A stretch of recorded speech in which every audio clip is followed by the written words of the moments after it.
Bendito seas tú, Dios Padre amado, Dios Todopoderoso y Eterno, Señor. A ti damos gloria y honra y alabanza y loor por tu misericordia y por tu gran amor, Señor. Gracias por traernos aquí, por poner en nuestro corazón, Señor, el buscar tu rostro, el buscar tu verdad. Te suplicamos que tú nos ilumines, que tú nos libres, Señor, y nos libertes de todo espíritu de mentira, de engaño, de confusión y de error. Ayúdenos a entender y a comprender tu verdad y santifícanos en tu verdad para que no nos apartemos ni a diestra ni a siniestra, Padre amado. Gracias, Señor, por tu espíritu, por tu palabra, por tu paz, por tu bendición, por tu salvación. En el nombre poderoso y maravilloso de nuestro amado Señor, de Jesús Nazaret, nuestro Señor. Amén, Padre amado. Aleluya.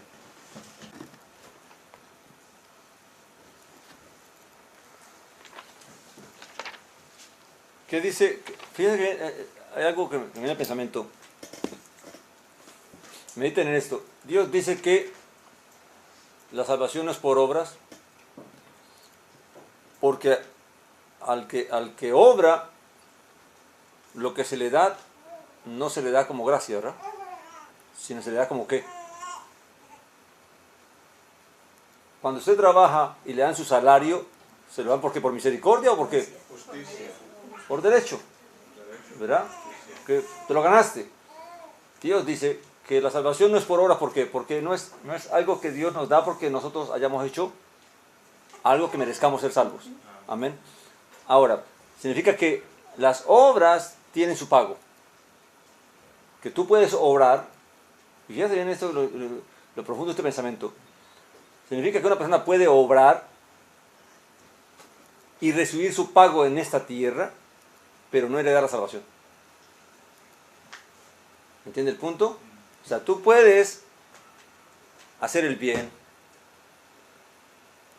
tú puedes hacer todo lo que es obrar, pero estás poniendo tu confianza de que tu fuerza espiritual está basada en lo que tú estás haciendo. ¿Por qué la gente, cuál es el énfasis de que la gente diezme, aparte del temor de ser malditos? Es una obra. Si tú obras, si tú diezmas, si tú haces algo por temor a una maldición, ¿qué estás haciendo? Obrando. ¿Por qué? Porque tú estás buscando es que el no recibir ese salario, sino recibir ¿qué? Otro salario. Entonces, cuando una persona se acostumbra, vamos, lo que decíamos ahora, los ricos y la gente toda esta que hace grandes obras, que uno queda, uy, mire, pero todo lo que hizo, mire el hospital que hicieron, mire que es bueno. Bendito Dios, porque al fin y al cabo la tierra recibe bendición de alguna manera, pero el punto es que esa gente no va a poder recibir, o sea, ¿qué va a recibir? El pago de sus obras. Si haces el bien que recibes, bien. ¿Verdad? Si tú le das a Dios porque quieres que Dios te bendiga, ¿qué vas a recibir? Bendición, Dios te va a bendecir. Y te puede ir bien a la tierra, y puedes vivir bien a la tierra, pero eso no quiere decir que vas a tener la salvación. Porque la salvación no la recibes por eso. Entonces la gente, claramente, le estamos enseñando un truco. ¿Sabe qué? Negocia con Dios. Y claro que sí funciona. Dios te va a dar lo que tú mereces. Y nos va a pagar de acuerdo a nuestras obras. Si tú obras para que Dios te dé en la tierra, ¿qué va a pasar? Dios te va a dar en la tierra, pero no vas a tener derecho a la salvación. ¿Por qué? Porque la salvación ya no es por obra, ya es por fe, que le creas a Dios. Amén. La fe y la obra no van juntas. Ahora, hay obras que son por fe, pero ¿cuál es la diferencia entre la obra que es por fe y la obra que es por obra? ¿Cómo yo puedo diferenciar si lo que yo hago lo hago por fe o lo hago por obra? Yo mismo lo sé. ¿Por qué? ¿Qué es lo que me motiva a hacer lo que hago? ¿Qué pensamiento me guía? Hay obras que haces por recibir algo, cuando es obra de la fe, es que no recibir nada a cambio, o sea, no esperar algo que te van a dar. Bueno, yo le pregunto una cosa a ustedes, y no me responda porque entonces nos metemos en un lío aquí.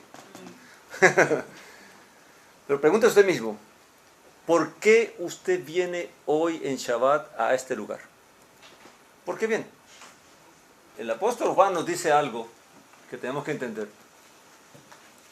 Una persona puede empezar obrando por temor. Y que es bueno. Si tú estás obrando por temor, porque tienes temor de que Dios te castigue, porque tienes temor de esto, Es un buen principio. ¿Por qué? ¿Qué dice la palabra? Dice, porque el principio de la sabiduría es el temor a Dios. Pero es el principio. No es la sabiduría en sí, sino que es lo que te ayuda a entrar. ¿Verdad? Ahora, ¿qué dice Juan? Dice, porque el que obra en base al temor del castigo, en este no se ha perfeccionado el amor. ¿Verdad? Quiere que una persona está obrando, si viene a la congregación, si obedece a hacer esto, si obedece a hacer aquello, porque teme que Dios lo castigue, entonces en él aún no se ha perfeccionado el amor de Dios, aún no ha entendido que Dios le ama y cuánto Dios le ama. Amén. Pero digo que todo está basado en lo que tú, en la razón por la que tú haces las cosas. Tú mismo lo sabes y tú mismo lo puedes saber. ¿Por qué yo voy? No es que me da miedo. Ah, pues ya estás equivocado. Ahora, que es bueno, al menos ve porque tengas miedo, mientras vas aprendiendo y vas conociendo y Dios te va dando más entendimiento y más conocimiento. Pero ya después no lo vas a hacer por temor. Ahora, yo podría decir, yo vengo aquí porque es obligación mía estar aquí. Amén. No, venimos porque somos pueblos de Dios, porque amamos a Dios, porque nos deleitamos en su presencia, porque quiero conocer más de Él, quiero conocer más de la grandeza de su amor, de su misericordia para conmigo, y realmente soy su pueblo. ¿A dónde más puedo ir? ¿Qué más puedo hacer? Si nuestra naturaleza ya es servir, amar y adorar a Dios. Pero si ese no es el pensamiento nuestro, quiere decir que aún estamos en el proceso. Y no es malo. Si usted viene por otro motivo, y en ese motivo está incluido el temor a Dios, de que Dios te va a castigar, entonces lo que puede estar sucediendo es que no es malo, porque Dios te va a ir perfeccionando hasta que entres en el conocimiento. ¿Qué dice Pablo hablando del amor de Dios a través del Mesías? Dice que para que comprendamos ¿qué? La altura, la anchura, la profundidad de ¿qué? Del amor de Dios en el Mesías. Ahora, ¿cómo uno llega a comprender lo que es la altura de ese amor, o la anchura de ese amor, o la profundidad de ese amor? Solamente en la medida que uno permanece y busca y medita, y Dios le va dando entendimiento y comprensión. Entonces, y en la medida que voy conociendo más, ¿qué dijo Jesús acerca de al que poco se le perdona qué? Poco ama. Y al que mucho se le perdona, mucho ama. ¿Realmente habrá gente que Dios le perdona poquito, a otros bastante? Yo creo que el pecado es mucho en todos nosotros. La diferencia es cuánto yo medito y reflexiono en cuánto Dios me perdonó. Para mucha gente dice, no, pues yo no soy tan malo. Y otro dice, no, yo sí he sido malo. Pero aquel que dice que yo no soy tan malo, de repente empieza a mirar y Dios le trae a la mente todo lo que ha hecho y dice, uy, en realidad sí, es bastante lo que he hecho. Entonces el punto es cuánto yo realmente veo, cuánto Dios me ha perdonado. Amén. Pero el problema es que no, ¿por qué es que a veces yo no puedo ver cuánto Dios me ha perdonado? ¿Por qué será que una persona no puede ver cuánto Dios le ha perdonado? Por un simple detalle que está en la palabra. Porque yo no puedo saber cuántos pecador soy hasta que no conozca el mandamiento. Amén. Si los mandamientos que yo conozco es no robar, no matarás, no engañar, pues mi concepto de pecado es eso. Pero cuando yo leo la palabra y descubro que, uy, todo esto también es pecado, te voy descubriendo de que, oh, no, entonces sí, yo tenía un montón de pecado que es que yo no sabía. ¿Qué dice la palabra? Mi pueblo perece por falta de conocimiento. ¿Amén? Entonces, a veces no somos conscientes de cuán pecador somos porque no hemos estudiado qué es lo que Dios considera pecado, qué es lo que Dios dice que está mal. Amén. Y es ahí porque mucha gente cree que Dios no le ha perdonado mucho y así mismo cree que o responden al amor de Dios. Amén. Amén. En realidad, el que llega a conocer a Dios no necesita pedir cosas materiales. No, o sea, no necesita gastar su oración en eso. Más bien, su oración la va a emplear en otras cosas. Pablo, cuando oraba, no oraban por cuestiones materiales. ¿Por qué oraban? Por poder llevar el mensaje a las naciones, por poder que Dios abriera puertas, por poder que Dios abriera los corazones, el entendimiento de aquellos que entendían la palabra. Ese era su afán. Oraba para que las congregaciones que estaban estableciendo perseveraran, permanecieran. Pero no estaba preocupado porque si mañana tendré pan o no tendré pan. que Dios mismo lo dice.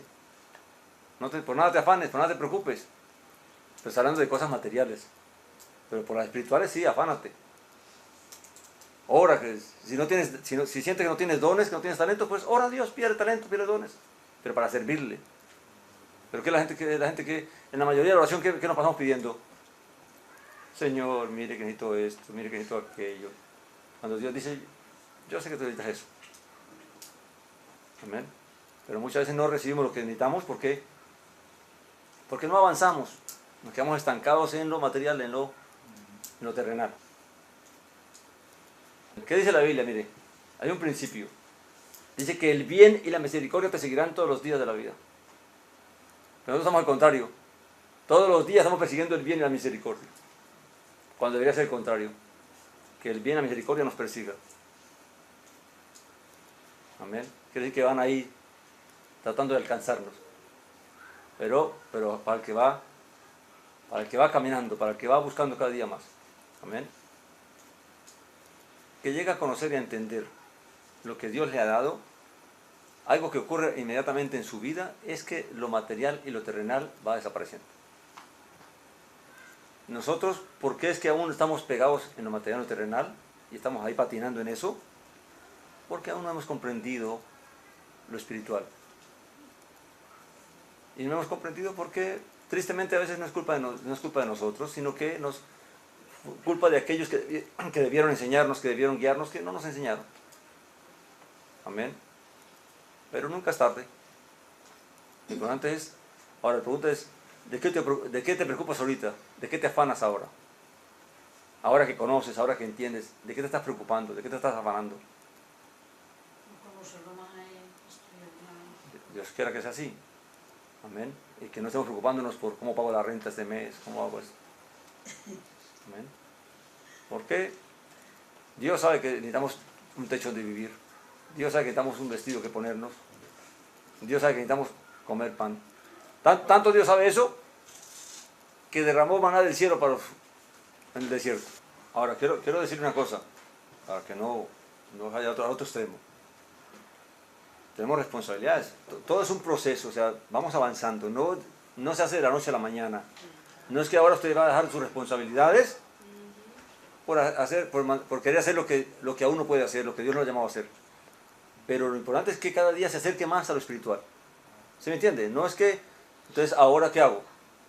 ¿Sabes qué? Pues no voy a trabajar más y me voy a dedicar entonces a predicar en las calles. No hay que hacer eso porque eso no lo llamó Dios todavía. Siga leyendo, siga estudiando, siga conociendo, siga entendiendo. Y a medida que Dios le va revelando, usted va entendiendo a qué Dios nos llamó. Amén. Es un proceso, recuerden, no es algo, porque he visto mucho este error también en muchas personas. Que de la noche a la mañana, entonces les dicen, no, que es que usted no sirve a Dios y que Dios quiere que usted le sirva, entonces abandonan todas sus responsabilidades y entonces ahora no hacen ni una cosa ni la otra bien. No, Dios quiere que seamos responsables en lo que tenemos ahorita, que administremos bien lo que tenemos ahorita, pero que avancemos más a lo espiritual. Amén. Y en el proceso de avanzar, pues vamos entendiendo y se nos va haciendo más fácil lo que tenemos que hacer. Amén. La persona, cada persona tiene que cumplir su propia responsabilidad y el Eterno le va dando lo que es llamado. O sea, no todos son llamados a ser pastores, no todos son llamados a ser maestros, no todos son llamados a ser profetas. Cada quien es llamado a lo que Dios le dé, pero lo importante es que usted tenga la paz de que lo que usted va a hacer y está haciendo, eso es lo que usted siente que Dios lo llamó a hacer. Amén. Ahora, ¿qué dice Pablo? Anhelen los dones mejores. Amén. Anhele poder profetizar, anhele poder predicar, anhele poder enseñar. Amén. Pero si Dios no nos lo concede por alguna razón, pues entonces en lo que haga, que usted sepa que Dios es lo que Dios tiene para usted, hágalo bien. Amén. Y sírvele a Dios en eso y gozas en que ese es su pago, porque Dios no va a pagar porque este hizo más o este hizo menos. No, Dios le va a pagar de acuerdo a cómo tú respondiste a lo que hiciste.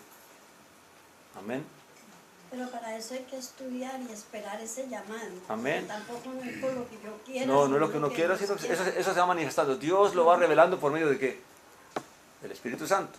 Para ahora tenemos el Espíritu Santo. Él es el que nos va revelando qué es lo que Dios me ha llamado a hacer a mí. por lo menos si Dios no le da a usted por lo menos que para que predique o para que esto, pero usted puede dar como su ejemplo, con su estilo de vida, puede ser, Con las obras que Dios le permite hacer. con su estilo de vida que usted... Con el testimonio que tú das alrededor de aquellos que vienen a ti. Si eres justo, que eso es obligatorio para todos. Obligatorio, sí. Pero el hecho de que hay un don, que es el don de servir. Es un don. No todo el mundo tiene el don de servir a otro. Amén. ¿Qué es servir a otro? Hay gente que es dada, lo llaman, hermanito, ven, ayúdame acá. Exacto. Corre y ayuda. Hay otro que dice, hermanito, ven, ayúdame acá. No, estás ocupado, man. Eso es un don. Es que sí, eso es lo que... Hay gente que tiene ese don y Dios es un don de Dios. Ahora, si ese es tu don, hazlo bien. No te niegues. ¿Qué dice la Biblia? El que se niega a hacer lo bueno, le es contado como pecado. Si Dios te da el don de servir y tú no sirves, estás pecando. Hay gente que Dios la llamó a ser dadivosa. No todos son dadivosos. Amén. Pero hay gente que Dios les dio ese don. Y dan, no meditan mucho para dar. Amén. Ven una necesidad y ayudan. No todos están en necesidad. Hay otros que les cuesta meter la mano. Pero eso es un don también de Dios. Amén.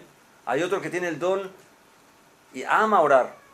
Pero ora con entendimiento, ora pues si ese es tu don, ora, pide, clama por la congregación, clama por las almas, clama por Israel, clama por todo lo que Dios te ponga en el corazón, pero cumple tu don. Amén. La Biblia nos da una serie de dones que están ahí. Cuando estudiemos el libro de Corintios lo vamos a estudiar. Y ahí vamos a poder meditar y esto va a reflexionar, más o menos identificar qué don Dios te ha dado y qué Dios te ha llamado a hacer. Amén. ¿Cómo es eso de que antes de la congregación, yo donde me iba, nos dieron unas hojas para que tú descubras el don que tienes? Y a través de sus formulitas, no sé quién estaba dando disparatadas. No, para descubrir tu don no necesitas hacer un cuestionario. Oh, sí, a ver, un cuestionario, he visto que lo hacen. ¿No? Amén. Un cuestionario y usted responda con un numerito del 1 al 10. Ponga este número y después le hacen que haga la suma de los números y ahí descubre su don. Estadísticamente usted va a descubrir su don. Wow, Sí. es increíble. Así es. Intelectualmente va a descubrir lo espiritual. No. Yo digo que hay que estudiar y esperar a que el Señor es el que le da. Uno va sintiendo, mire, Uno antes no conocía eso y uno se dejaba guiar por esas cosas. uno va sintiendo el llamado, uno va sintiendo la inclinación, qué es lo que yo siento de Dios y me siento bien haciéndolo y yo sé que lo hago porque a Dios se agrada. Y más cuando descubro que Dios me lo ha dado. Amén. Y lo uso para servir a Dios. Un don puede ser cuando a uno alguien le habla y uno comienza a hablarle de la palabra, de lo que ha visto, de lo que el Señor ha hecho en la vida de uno, de lo que era anteriormente la vida de uno, lo que el Señor ha ido cambiando y uno puede transmitirle esto a otras personas. Sí, se llama, puede ser un don de profecía. Es que profetizar hoy en día se ha confundido mucho. No, yo no digo profetizar, sino que sale como que uno le puede decir a aquella persona, cuando yo estaba en otra parte, yo no sabía esto y esto, pero hoy en día el Señor me ha traído el conocimiento y yo sé que dice No, esto. eso es compartir. Eso es Compartirlo, el testimonio, es compartir lo que Dios ha hecho en la vida de uno. Que de cierta manera se sirve, edifica y sirve. Pero tal vez no sería como un don, porque de cierta manera eso es lo que todos en el Espíritu vamos a hacer. Porque ¿qué decía David o qué decía el salmista? Pues cuando decía que cuando yo hacía algo, decía, yo contaré las obras que Dios ha hecho en mi vida. Amén. O sea, es algo que todos somos impulsados a hacer por el gozo de saber que Dios me ha salvado, de saber que Dios, por el gozo del Espíritu, por el gozo de la salvación. Amén. Pero cuando entremos al libro de Corintios vamos a estudiar un poco sobre los dones y sobre los talentos que están allí. Y allí Dios, le vamos a pedir a Dios que nos ayude a poder ir. Y si usted ya viene caminando y avanzando, lo más seguro es que ya puede ir discerniendo cuál es el talento o el don que Dios le está mostrando, le está guiando. Pastor, y cuando uno está dormido profundamente, de pronto se despierta y le viene a la mente que hay que orar por alguien o esto. ¿Eso qué quiere decir? Recuerdo que dije yo, la oración es un don también. O sea, aunque todos estamos obligados a orar, hay personas a quien Dios les impone orar. Y Así tarde de la noche, tarde que de se noche, despierta a cualquier hora. y de pronto le trae al pensamiento a una Amén. persona y, y uno se levanta y ora. si usted siente eso, hágalo porque es su servicio a Dios. O sea, si Dios le revela a usted que la necesidad de orar por alguien, aunque usted no sabe dónde está y qué está haciendo, hágalo porque es parte de lo que Dios le está permitiendo a usted participar. ¿Amén? Y también es su don, el orar, el interceder. Amén.